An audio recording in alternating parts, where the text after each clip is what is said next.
झारखंड में कोयला उद्योग संकट का सामना कर रहा है। कोयले की मांग अपेक्षित स्तर पर नहीं हो पा रही है, जिस कारण कोयला कंपनियों का डिस्पैच प्रभावित हो गया है। राज्य में कोयले की चोरी हो रही है और अवैध खनन हो रहा है। अवैध खनन से कंपनी में प्रति वर्ष करोड़ों रुपए का नुकसान हो रहा है, ये कहना है बीसीसीएल के सीएमडी मनोज अग्रवाल का। वो धनबाद के कोयला भवन मुख्यालय में आयोजित किए गए 2 दिवसीय कोयला वर्कशॉप 2025 के उद्घाटन के अवसर पर बोल रहे थे। उन्होंने कहा कि बीसीसीएल का कोयला नहीं बिक रहा है और अवैध कोयला सस्ता है। बीसीसीएल की मुख्य समस्या रंगदारी, दादागिरी, नेतागिरी और माफियागिरी है। कोयले का अवैध कारोबार रुका तो रोजगार के अवसर भी और भी बढ़ेंगे।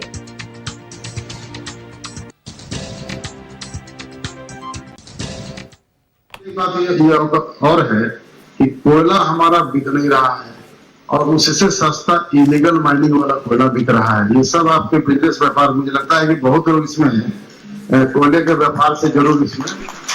तो मुझे हर जब ऐसे मंच का और बोलने का अवसर मिलता है तो मैं साफ साफ बोलता हूँ और ये संदेश शायद 10, 5, 15, 20 लोगों तक पहुंच भी रहा है और उनके कंफर्टेबिलिटी जोन पर असर कर रहा है और उनके उस असर से मुझ पर क्या असर होगा, मैं इस पर कभी भी गौर नहीं कर रहा। तो चूंकि हम लोगों ने भी और हमारे साथ दीपक प्रकाश जी हमारे साथ जुड़े हुए हैं। दीपक प्रकाश जी, पहले तो बहुत बहुत स्वागत है आपका न्यूज़ 11 भारत पर। जी धन्यवाद। बीसीसीएल में लगातार जिस तरह से बातें निकल करके सामने आ रही है, सीएमडी ने भी अब बड़ा बयान दे दिया है। साफ तौर पर उन्होंने कहा है कि कोयला चोरी अब एक ऑफिशियल बात हो गई है, यानी कि कोयला चोरी जिस तरह से हो रही है, राज्य में कोयला बिक नहीं रहा है बीसीसीएल का और अवैध तरीके से जो कोयला चोरी हो रही है, जिसके कारण अब दर घटता जा रहा है। पूरे देश में कोयले की खपत बढ़ी है जी। जिस प्रकार से कोयले की खपत लगातार बढ़ती चली जा रही है और कोल इंडिया की जो सब्सिडरी है, बीसीसीएल है, सीसीएल है, तो ये इन स्थानों, इन सब्सिडरी में जो उत्पादित कोयला है उसका डिमांड घट गया।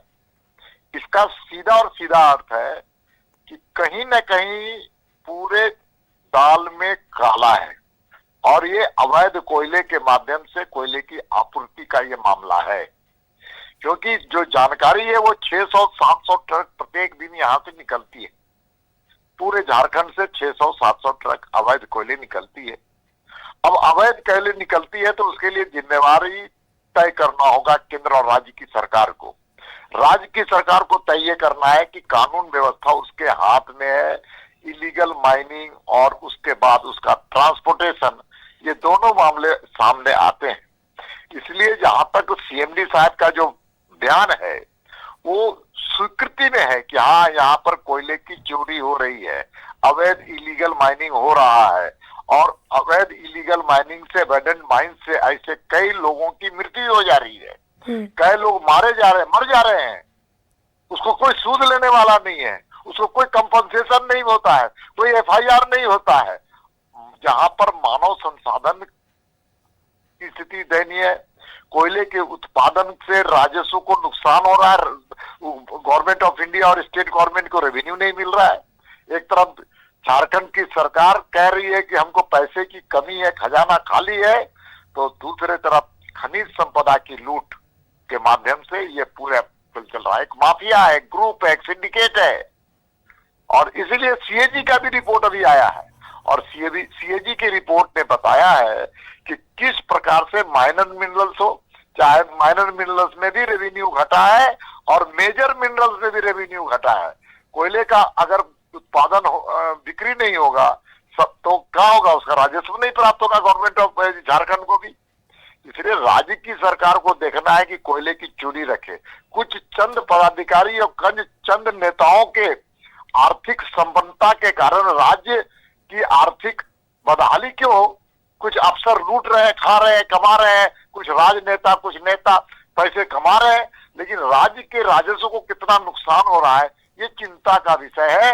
इसलिए हम सब लोगों को विचार करना चाहिए कि कोयले की अवैध ढुलाई बंद हो, कोयले की अवैध माइनिंग बंद हो, दीपक राज्य प्रकाश को जी, और केंद्र धनबाद सरकार सबसे के बड़ा हब राजस्व माना है। जाता है जहां पर काले हीरे की तस्करी इस तरह से की जाती है।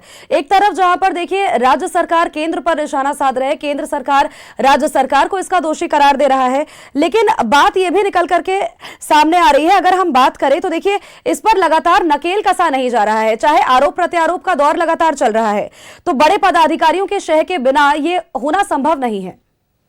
देखिए, पूरी तरह से वहां की स्थानीय जिला प्रशासन, मैं क्या कह रहा हूं, पुलिस प्रशासन, चाहे वो उसके जितने अंग है, चाहे थाने हो, थाने से लेकर के राज्य स्तर में बैठा हुआ पुलिस का महकमा है, हर टन पर उसके राशि तय है। पूरी तरह से व्यवस्था चरमराई हुई। कई राजनीतिक दल के लोग उसको संरक्षण दे रहे हैं, कमा रहे हैं, खा रहे हैं, लेकिन राज्य के राजस्व को नुकसान पहुंचा रहे हैं।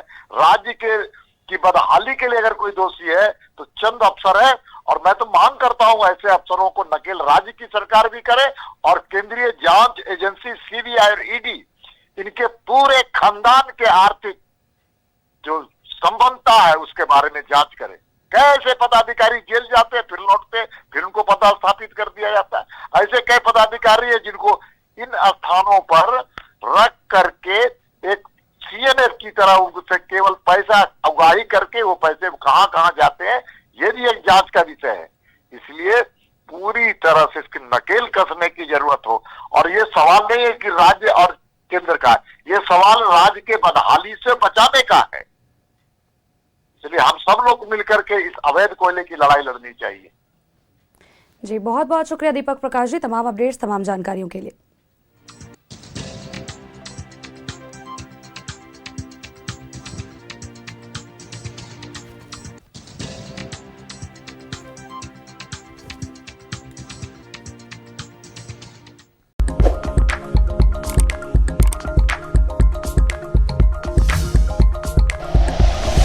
Like and share videos, subscribe करें हमारा चैनल और प्रेस करें बेल आइकॉन। न्यूज़ 11 भारत, सच है तो दिखेगा।